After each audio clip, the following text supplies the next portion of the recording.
Hello student, welcome back to my channel competitive by Gita.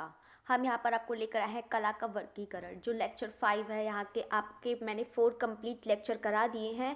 ये कला का वर्गीकरण बहुत इंपॉर्टेंट है, चाहे आपका कोई सा भी आर्ट रिलेटेड से एग्ज़ाम मतलब किसी भी एग्ज़ाम का है तो आप यहाँ से आपको बहुत सारा मैटर भी मिल जाएगा। लेकिन स्टार्ट करने से पहले आप प्लीज़ जो भी कोई भी नया स्टूडेंट है तो उसको प्लीज़ सब्सक्राइब ज़रूर करिएगा और कमेंट करना ना भूलिएगा। तो स्टार्ट करते हैं। हम पहले बात करते हैं कि कला वर्गीकरण यानी कि कला के प्रकार हम पहले देखते हैं। कला के बारे में हम पहले जानते हैं कि पहले तो हम जान लेते हैं कि कला होता क्या है। कला को अगर हम अपने मतलब आम शब्दों में बोले कि कला क्या होती है, तो जैसे आप ये बता सकते हैं कि कला जो हम मतलब किसी अन्य लोगों से हम किसी अच्छे तरीके से काम करते हैं तो उसे हम कला कहते हैं। यानी कि ये भी कह सकते हैं कि कला के द्वारा हमें किसी भी आनंद आनंद की अनुभूति होती है या आनंद प्राप्त होता है तो हम उसे कला कहते हैं। अब हम सबसे पहले बात करते हैं यहाँ पर व्युत्पत्ति की। जैसे कि यहाँ पे पहले व्युत्पत्ति है कल व कम धातु से मानी गई है यहाँ पे। और फिर अब हम बात करते हैं यानी कि कला। कला अगर शब्द देखो, ये भी एग्जाम में पूछ लिया जाता है कि कला कौन सा शब्द है, यानी कि कला कौन सी भाषा का है शब्द है, तो पूछ लिया जाता है। तो यहाँ पर संस्कृत भाषा का शब्द है। अब हम बात करते हैं कि आर्ट जो शब्द लिया गया है वो कौन सी भाषा से लिया गया है, वो लैटिन से लिया गया है। अब हम बात करते हैं कि शब्द का जो कला है वो उसका शब्द का प्रयोग कौन सी शताब्दी में हुआ है, तो उसका हम बात करेंगे कि 13वीं शताब्दी में हुआ है। यहाँ पर आपके ये 4 पॉइंट हो गए हैं। अब हम बात करते हैं कि 14 से 16वें यानी कि 14 से 16वीं सदी के पुनर्जागरण आर्ट का प्रयोग किसके लिए होता था, तो यहाँ पर बात करते हैं दस्तकारी के लिए होता था। अब हम बात करते हैं यहाँ पर देखो, ये जो पॉइंट्स हैं मैं आपको पहले बता दूँ, ये बहुत इंपॉर्टेंट है। किसी भी एग्ज़ाम में कुछ भी पूछ लिया जाता है कि जर्मन भाषा में कि उसको आर्ट को क्या बोला गया है या यूनान में क्या बोला गया है। तो हम अब 5वें पॉइंट पे बात करते हैं कि देखो जर्मन भाषा में अगर बात करते हैं तो इसमें क्या कहा गया है कि जर्मन भाषा में इसे कुंस्त बोला गया है और वर्तमान में इसे कॉग्निशन आर्ट के नाम से जाना जाता है। अब हम बात करते हैं कि यूनान में देखो क्या बोलते हैं, यूनान में टेक्ने बोलते हैं। टेक्ने यानी कि इंग्लिश में इसको टेक्निक बोलते हैं। अब महर्षि पाणिनि यानी कि महर्षि पाणिनि तो आप जानते ही हैं कि ये किसका है, तो आप बता सकते हैं कि महर्षि पाणिनि अष्टाध्यायी का है। तो अष्टाध्यायी जो ग्रंथ है उन्हीं का है महर्षि पाणिनि। तो उन्होंने क्या माना है, उन्होंने कला को शिल्प शब्द दिया। और वो जो शिल्पी जो है वो इसके अंतर्गत क्या आता है, नर्तक, वादक और गायक आता है। अब हम उसी की बात करते हैं कौशिकी ब्राह्मण। ये कौशिकी ब्राह्मण इन्होंने क्या बताया कि उन्होंने कला को शिल्प नाम दिया और उन्होंने शिल्प के अंतर्गत क्या रखा, नृत्य और गीत। आप अभी तक देख रहे हैं कि अभी तक यहाँ पर चित्रकला की किसी ने बात नहीं करी है, लेकिन जो चित्रकला का जो सर्वप्रथम प्रयोग हुआ था वो विष्णु धर्मोत्तर पुराण में हुआ था। अगर हम बात करें कि प्राचीन काल में कला के लिए कौन सा शब्द प्रयोग किया गया था, तो वो शिल्प शब्द प्रयोग किया गया था। अगर हम बात करें कि जो सर्वप्रथम जो चित्रकला का प्रयोग हुआ था वो किस में हुआ था, विष्णु धर्मोत्तर पुराण में हुआ था। और आप जानते ही हैं विष्णु धर्मोत्तर पुराण ये नारायण मुनि का है या फिर मार्कंडेय मुनि भी बोल सकते हैं। तो यहाँ पर ये जो चित्र सूत्र है, तो चित्र सूत्र में ही यहाँ पे चित्रकला की ही बात कही थी और उन्होंने चित्रकला को ही सबसे उच्च कला माना था। सर्वप्रथम कला शब्द का प्रयोग हुआ था। अब देखो यहाँ पर 2 बातें लिखी हुई हैं। देखो लोग बहुत कंफ्यूज भी हो जाते हैं कि देखो ऋग्वेद में जो शब्द है वो तो शब्द जो प्रयोग हुआ था वो ऋग्वेद में हुआ था, लेकिन जो सर्वप्रथम कला शब्द का यथार्थवादी जो प्रयोग हुआ था वो नाट्य शास्त्र में हुआ था। क्योंकि देखो आप ये देख रहे होंगे कि जो ऋग्वेद में है तो यहाँ पे सिर्फ शब्द का प्रयोग हुआ है, लेकिन यहाँ पे यथार्थवादी यानी कि कला के बारे में नहीं बताया गया है, तो सिर्फ यहाँ पे शब्द लिया गया है ऋग्वेद से। लेकिन जो यथार्थवादी प्रयोग हुआ था वो भरत मुनि का ही नाट्य शास्त्र है, तो आप जानते ही हैं।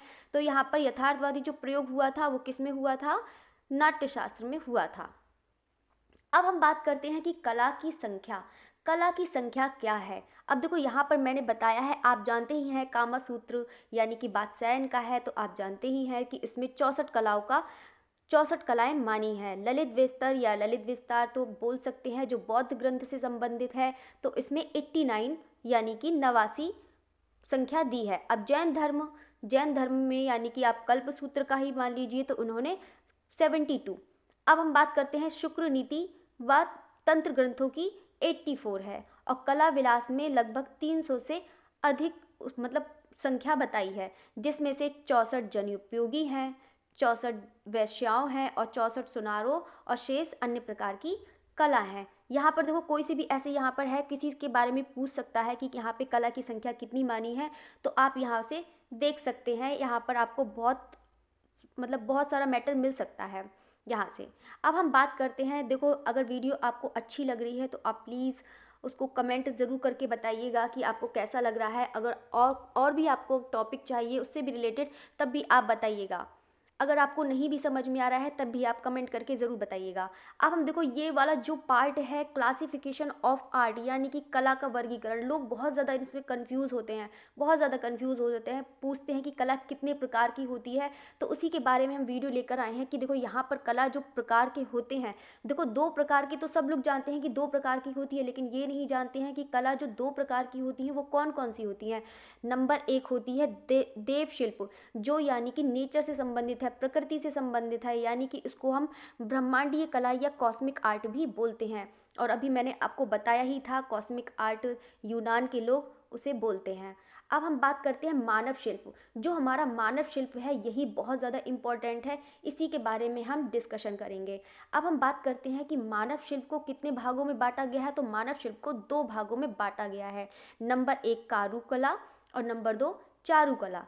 देखो कारुकला क्या होती है, कारुकला मतलब मेजर आर्ट। कारुकला होती है हमारी मेजर आर्ट होती है और चारु होती है हमारी माइनर। अब देखो मेजर से आप समझ ही गए होंगे कि उपयोगी और उदार कलाएं, यानी कि मेजर यानी कि बड़े पैमाने पर अगर कोई भी कलाएं बनती हैं, जैसे कि आप मेज हो गया, कुर्सी हो गया, कार हो गई, आप मतलब जितनी भी बड़ी चीज़ें आप देखेंगे तो आप बता सकते हैं कि ये हमारी उपयोगी कलाएं होती हैं, यानी कि जो हमारे जीवन में उपयोगी हों वही कलाएं हमारी कौन सी कहलाती हैं, कारू कलाएं कहलाती हैं या फिर मेजर आर्ट कहलाती हैं। अब हम बात करते हैं यहाँ पे चारुकला की, यानी कि चारुकला जो आपको मैंने भी बताया है कि जो माइनर आर्ट होती हैं। अब हम इसको ही भागों में देखो 3 भागों में विभाजित किया है। देखो सबसे पहले जो नंबर 1 है वो हमारा कौन सा है, देश काल सापेक्ष। देश काल सापेक्ष है और सहज एवं माध्यम आधारित है। और नंबर 3 दृश्य एवं श्रव्य कलाएं हैं। पहले हम देखते हैं कि दृश्य और काल सापेक्ष क्या होता है। इसको 2 भागों में विभाजित किया गया है, स्थिर एवं गतिशील। स्थिर का मतलब स्टैटिक हो गया कि मतलब जो चीज़ बिल्कुल एकदम स्थिर रहे, यानी कि उसको हम निकाल नहीं सकते हैं या फिर उधर उधर चला नहीं सकते हैं, जिसमें जान नहीं होती है। बस ये भी कह सकते हैं कि वो हमारी कौन सी कला हो गई, स्थिर कला हो गई। आप यहाँ पर देख रहे होंगे कि यहाँ पे 3 ऑप्शन मैंने दिए हैं, चित्र, मूर्ति कला, स्थापत्य। ये चीज़ ये बिल्कुल स्थिर रहती हैं, इनको मतलब इनमें जान नहीं होती है, ये इधर उधर चल नहीं सकते हैं, तो इसको हम स्थिर कला मानते हैं। अब हम बात करते हैं गतिशील। देखो गतिशील होती है डायनामिक। देखो डायनामिक में आपने देखा होगा, जैसे कि आपने देखा होगा स्टेज पे भी अगर कोई डांस कर रहा है तो वो एकदम गतिशील होता है, वो अपनी बॉडी को मूवमेंट करता है।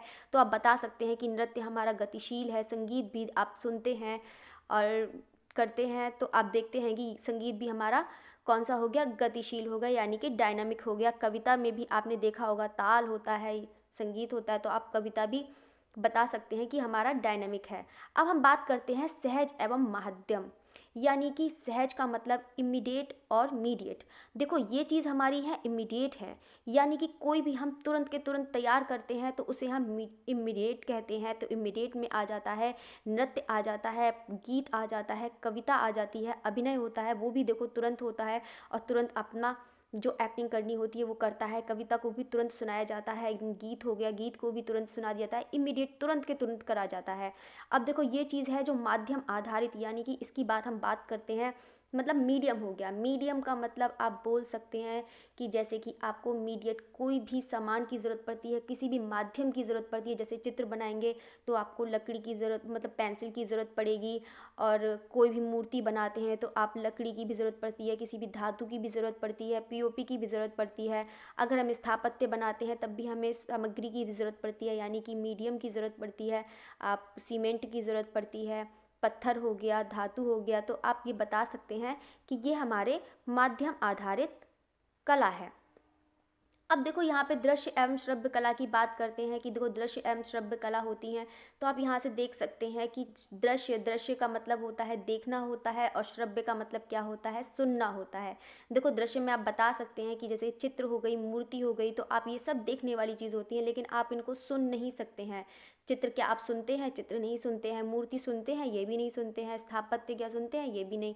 तो ये जो देखने वाली चीज़ होती है वो हमारी दृश्य में आ गई। अब हम बात करते हैं यहाँ पे श्रव्य कला की।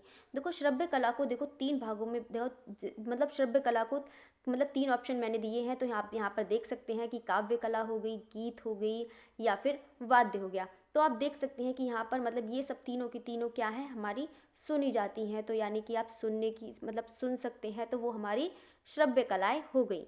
नेक्स्ट हम बढ़ते हैं क्लासिफिकेशन ऑफ यूरोप।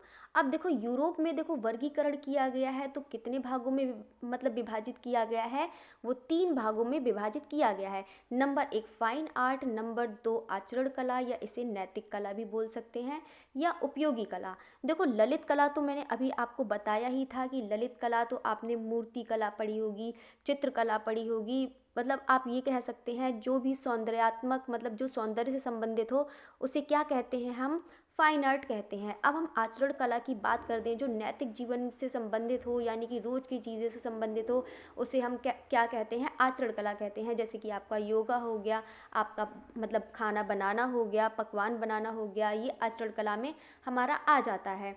अब हम देखो लिबरल आर्ट, यानी कि लिबरल आर्ट में देखो कभी कभी प्रोनंशिएट भी कर देता है, लिबरल को इंग्लिश ना करके हिंदी में ही कह देता है। लिबरल आर्ट क्या होती है, तो आप बता सकते हैं लिबरल आर्ट जो होती हैं वो हमारी उपयोगी कला होती हैं। उपयोगी कला में आप देख सकते हैं कि जैसे कि आपका कोई भी, अभी बताया ही था मैंने कि कुर्सी, मेज, कार, जो आपको मतलब उपयोग में जो चीज़ आए, जो भी कलाएं आप देखते हैं कि बहुत ज़्यादा अच्छा लगता है, ब्यूटीफुल लगता है, तो आप बता सकते हैं कि ये हमारी उपयोगी कला है। कुर्सी, मेज, कार, आप कुछ भी मान सकते हैं कि उपयोगी कला, तो ये हमारी लिबरल आर्ट में आ जाएगी।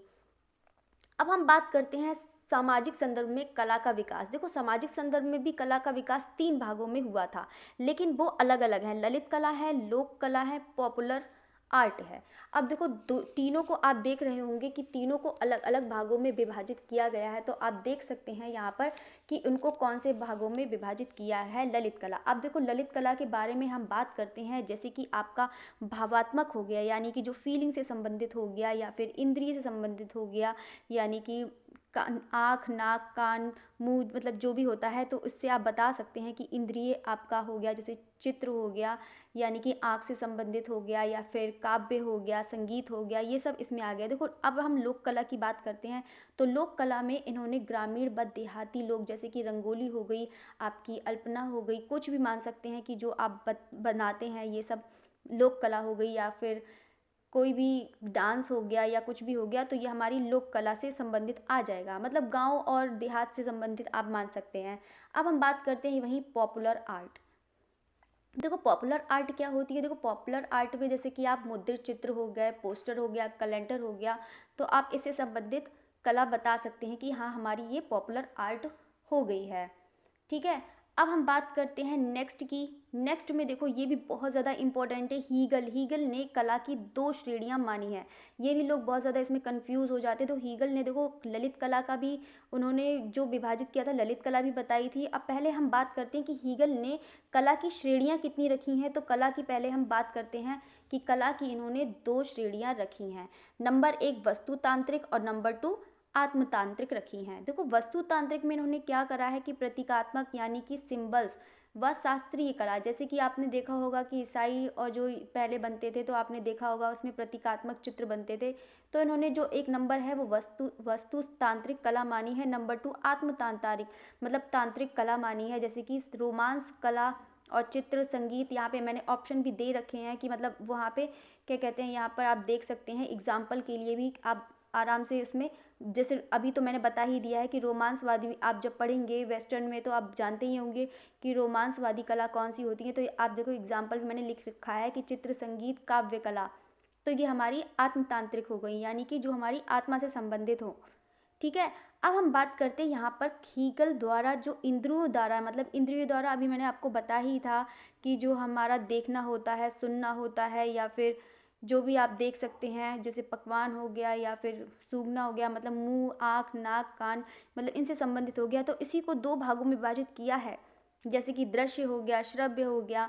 जैसे कि आप बता सकते हैं कि दृश्य में आपको मैंने बता ही दिया था, पूरा विजुअल आर्ट का पहले बताया था, जिसको तुम देख सकते हैं, जैसे कि चित्र हो गया, मूर्ति हो गई, स्थापत्य हो गया। तो आप देख सकते हैं कि ये हमारा विजुअल आर्ट है। देखो अब हम बात करते हैं ऑडिटोरी।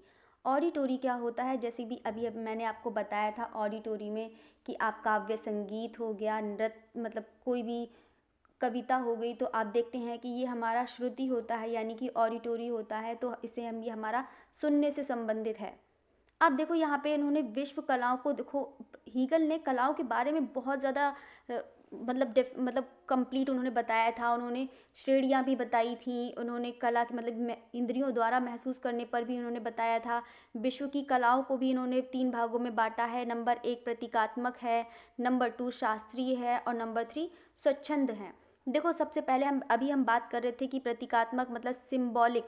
देखो सिंबॉलिक में इन्होंने, देखो वास्तुकला, जैसे कि यहाँ पे मैंने एग्जांपल भी देख रखा है, तो आप देख सकते हैं कि वास्तुकला मिस्र के पिरामिड हो गए। अब यहाँ पे यूनानी शास्त्री हो गई, जैसे कि यूनानी मूर्तिकला हो गई, या फिर स्वच्छंद चित्र काव्य या संगीत। ठीक है, इतना आप स्वच्छंद, देखो बहुत सारे, अभी देखो जब मैं बात पढ़ाऊंगी तभी आपको, देखो बहुत सारे लोगों को कंफ्यूज होगी कि रोमांटिक क्या होता है, रोमांटिकिज्म क्या होता है, तो स्वच्छंदतावाद होता है, तो ये आपको पता होना चाहिए। ठीक है, तो अब हम नेक्स्ट बढ़ते हैं। देखो हीगल ने ललित कला का विभाजन, देखो ये भी बहुत ज़्यादा इम्पॉर्टेंट है। कभी कभी पूछ लिया जाता है कि सबसे ज़्यादा जो उच्च श्रेणी मानी है, सबसे ज़्यादा जो उच्च श्रेणी मानी है वो कौन सी मानी है, वो काव्य कला को मानी है। नंबर 2 पे उन्होंने क्या रखा है, संगीत कला।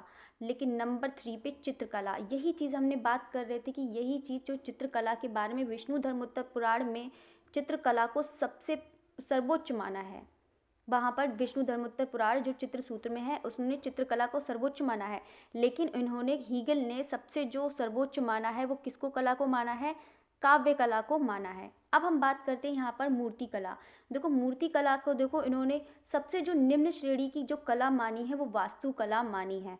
अब देखो इनका रीज़न क्या था कि इन्होंने, देखो काव्य कला को उच्च श्रेणी की कला क्यों माना है, क्योंकि यहाँ पर बात करते हैं कि काव्य कला को उन्होंने उच्च श्रेणी इसलिए माना है क्योंकि इसमें सबसे कम सामग्री की ज़रूरत पड़ती है, मतलब सामग्री की ही ज़रूरत नहीं पड़ती है, तो उन्होंने काव्य कला को सबसे उच्च श्रेणी माना है। संगीत कला में भी सामग्री की ज़रूरत नहीं पड़ती है, तो चित्रकला में अब देखो सामग्री की ज़रूरत पड़ जाती है। तो आपने देखा होगा कि चित्रकला में आप देख सकते हैं, मूर्ति कला देख सकते हैं, तो यहाँ पर इनकी ज़रूरत पड़ती है कि मूर्ति कला से भी रिलेटेड हो गया कि हाँ, कि मूर्ति कला में भी सामग्री की भी ज़रूरत पड़ती है, वास्तुकला में भी सामग्री की ज़रूरत पड़ती है। तो आप कह सकते हैं कि जो सबसे ज़्यादा जो निम्न श्रेणी की कला है वो हमारी कौन सी हो गई, वास्तुकला हो गई। अगर हम उच्च श्रेणी की कला पूछें तो हमारी काव्य कला हो गई। कभी कभी एग्ज़ाम में पूछ लिया जाता है कि जो तीसरे नंबर की कला है जो हीगल ने बताई है वो कौन सी है, तो आप बता सकते हैं चित्रकला है। आप यहाँ पर बहुत आसानी से देख सकते हैं कि नंबर 1 कौन सी कला है, नंबर 2 कौन सी है, नंबर 3 कौन सी है, और या नंबर 4 कौन सी है, या फिर नंबर 5 है। मैंने आपको हर तरीके से बता दिया है, कैसे भी तरीके से क्वेश्चन पूछ सकता है, तो आप बता सकते हैं कि इसके मतलब क्या है। अगर वीडियो अच्छा लग रहा है तो प्लीज़, मैं बार बार कहूँगी कि प्लीज़ कमेंट ज़रूर करिएगा अगर आपको वीडियो अच्छा लग रहा है तो, और जो नए स्टूडेंट है प्लीज़ सब्सक्राइब ज़रूर करिएगा। देखो अब हम बात करते हैं यहाँ पर टाइप्स ऑफ आर्ट। देखो यहाँ पर टाइप्स ऑफ आर्ट की बात करते हैं कि जैसे कि आपने देखा होगा जैसे द्विआयामी कला की। अब देखो यहाँ पर भी बहुत ज़्यादा, देखो इसी के बारे में मैं पहले से भी बता चुकी हूँ कि जैसे द्विआयामी कला होती है, 2 डायमेंशनल। तो 2 डायमेंशनल क्या होता है, तो आप जानते ही हैं कि जो लंबाई और चौड़ाई से संबंधित हो, तो उसे तो हम क्या कहते हैं, वो हमारा 2 डायमेंशनल हो गया, यानी कि द्विआयामी। आप तो जानते ही हैं, बहुत सारे स्टूडेंट नहीं जानते होंगे कि चित्रकला को सोचते हैं कि वो 3D होता है, लेकिन 3D नहीं होता है। जो हमारा ऊंचाई होता है वो हमारा आभास होता है, लेकिन जो हमारी चित्रकला होती है वो हमारी 2D होती है। रेखांकन भी हमारा 2D होता है। छापा कला, ये जितना भी है आपका चित्र से संबंधित, वो हमारी कौन सी हो गई, 2D होता है। कंप्यूटर कला में भी जितनी भी आप इमेजेस देखेंगे, कुछ भी होगी, वो भी हमारा 2D होता है। ये सिर्फ हमें आभास होता है। लेकिन अब अगर हम बात करते हैं 3 आयामी, यानी कि जो 3 आयामी 3 डायमेंशनल होता है, लेकिन हमें मूर्ति कला में जो, अगर हम इसमें चौड़ाई देखते हैं या ऊंचाई देखते हैं, वो हमें मतलब अनुभूति नहीं होती है, वो हम बिल्कुल उसकी देख सकते हैं, हम उसको मेज़र कर सकते हैं कि हाँ इसकी ऊंचाई कितनी है। जैसे कि मूर्ति कला हो गई, मृदभांड, मृदभांड तो जानते होंगे कि मिट्टी के बर्तन होते हैं, पॉटरी, इंस्टॉलेशन, ठीक है। अब हम बात करते हैं कि मंचीय कला। मंचीय कला में आप देखते हैं कि स्टेजिंग आर्ट, यानी कि जो स्टेज पे जो प्रोग्राम करे जाते हैं या कार्यक्रम करे जाते हैं, वो हमारा किससे संबंधित हो गया, स्टेजिंग आर्ट से संबंधित हो गया। जैसे कि आपने देखा होगा, जैसे संगीत हो गया, नृत्य हो गया, नाटक, वाद्य, आप यहाँ से देख भी सकते हैं, मैंने एग्जाम्पल के लिए दे भी रखा है। अब हम बात करते हैं निम्न कला। देखो अभी मैं निम्न कला की ही बात कर रही थी, जो माइनर आर्ट होती है, यानी कि आपकी ललित कला होती है या फिर मेजर कला होती है, यानी कि उपयोगी कला होती है, वो कौन कौन सी होती है, यहाँ पर देखो मैंने मेंशन भी कर रखा है, आप यहाँ से देख सकते हैं। खिलौने हो गए, वस्त्रों की कारीगरी हो गई, आभूषण हो गए, उच्च कला हो गई। अब देखो उच्च कला मेजर आर्ट की बात कर रहे हैं, जो हमने उपयोगी कला के बारे में पढ़ा रहे थे, जो हमारी उपयोगी होगी वास्तु, मूर्ति एवं चित्र हो गए। यहाँ पे आप मतलब कुछ भी मान सकते हैं कि कौन कौन से उच्च कला, कौन कौन सी उच्च कला में आती हैं, ठीक है। अब हम बात करते हैं कि जैसे कि यहाँ मतलब यहाँ पर बात करते हैं, सामग्री के आधार पर शास्त्रों में दो प्रकार के चित्र माने हैं। देखो ये जो है आपका, जो सामग्री के आधार पर दो प्रकार के चित्र माने हैं, वो कौन से माने हैं, मतलब रस धूलि है और आपका मतलब रस चित्र है, आपका धूलि चित्र है। जैसे रस चित्र हो गया तो आपका मतलब गीली, मतलब गीले से हो गया, आपका धूलि चित्र हो गया तो किसी पाउडर से आप कोई भी चित्र बना रहे हैं, तो ये आपका कौन सा हो गया, धूलि चित्र हो गया, ठीक है। आपको आई होप कि आपको वीडियो अच्छा लगा होगा। अगर वीडियो आपको अच्छा लग रहा है तो प्लीज़ लाइक सब्सक्राइब ज़रूर करिएगा। शेयर तो कोई करता ही नहीं है, ये तो पता ही है, लेकिन अगर शेयर ना करिए तो प्लीज़ सब्सक्राइब और कमेंट तो ज़रूर करिएगा। Thanks for watching.